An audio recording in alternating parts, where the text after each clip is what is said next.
Ermənistan Respublikası və onun silahlı qüvvələri, o cümlədən Ermənistanın yaratdığı qondarma rejim və onun qanunsuz silahlı birləşmələri tərəfindən törədilən cinayətlərdə ittiham olunan 15 nəfər erməni əsilli şəxsin təqsirləndirildiyi cinayət işi üzrə məhkəmə prosesləri davam etdirilir. Prosesdə təqsirləndirilən şəxslərin vəsatətlərinin təmin olunması və prosesin beynəlxalq hüququn prinsip və normalara çərçivəsində həyata keçirilməsi hüququn aliliyi məsələsini bir daha gündəmə gətirir. Bunu təkcə təhlillər göstərmir, elə təqsirləndirilən şəxs qismində məhkəmə prosesinə cəlb olunan ermənilərin etirafları da Ermənistanda təbliğat maşınının çirkin məqsədlərini üzə çıxarır.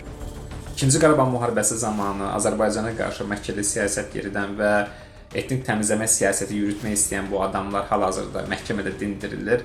Qeyd etmək lazımdır ki, Gəncə şəhərinə və Bərdə şəhərinə edilən hücumlarda da bu adamların adı hallanır və etnik təmizləmə siyasətində də iştirak etmişlər. Həmin adamlar indi də etiraf edirlər.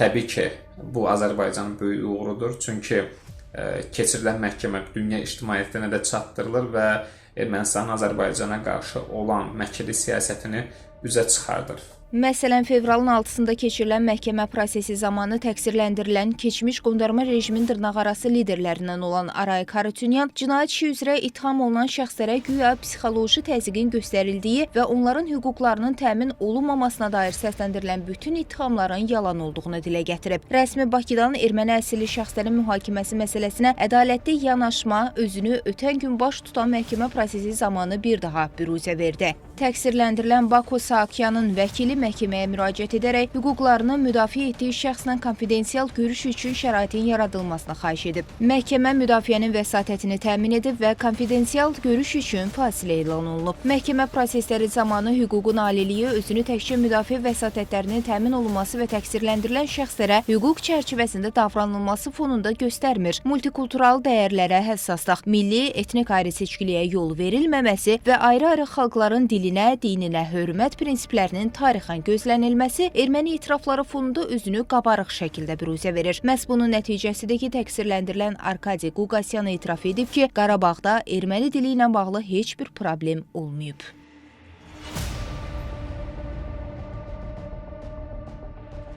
Qanunların və beynəlxalq konvensiyanın tələblərinə uyğun hüquqlarının təmin olunması, onların vəkil və tərcüməçi ilə təmin olunması, eləcə də beynəlxalq Qırmızı Xaç cəmiyyətinin əməkdaşlarının vaxtaşırı ziyarətlərinə və ailə üzvləri ilə telefon danışığına imkan yaradılması Azərbaycanın humanist yanaşmasının sübutudur. Həmin şəxslərin istər istintaq, istərsə də məhkəmə araşdırması dövründə hər hansı bir təzyiqlə üzləşmədiklərini öz dilləri ilə etiraf etməsi isə əslində ayrı-ayrı maraqlı dairələrin rəsmi Bakını ittiham etmək cəhdlərinə qarşı ən tutarlı cavabdır. Qeyd edək ki, məhkəmə proseslərində təqsirləndirilənlərin hər biri bildikləri dildə tərcüməçi, habelə müdafiələri üçün vəkillərlə təmin olunublar. İclasda zərər çəkmişlərin bir qismi onların hüquqi varisləri və nümayəndələri, habelə dövlət ittihamını müdafiə edən prokurorlar iştirak edirlər. Zeynəb Mirzəyeva, Real.